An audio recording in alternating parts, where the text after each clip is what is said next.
रसूल अल्लाह ने 5 खूबसूरत हदीसें बताई। नंबर 1, तुम में से बेहतरीन शख्स वो है जो न किसी को तकलीफ दे और न किसी की तकलीफ का जरिया और सबब बने। नंबर 2, जो शख्स दिन में 10 मरतबा सूरतुल इखलास पढ़ेगा यानी कुल हु अल्लाहु अहद, ये पूरी सूरत पढ़ेगा, अल्लाह ताला जन्नत में उसके लिए महल बना देंगे।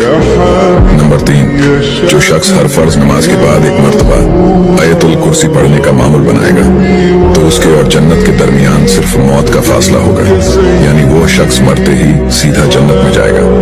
नंबर 5, जो शख्स घर से निकलते वक्त ये दुआ पढ़ेगा, बिस्मिल्लाहि तवक्कलतु अला अल्लाह ला हौला वला कुव्वता इल्ला बिल्लाह, तो अल्लाह ताला शैतान के शर से उसकी हिफाजत फरमा देता है और जिस काम को वो निकला अल्लाह ताला उसमें आसानी पैदा फरमा देता है।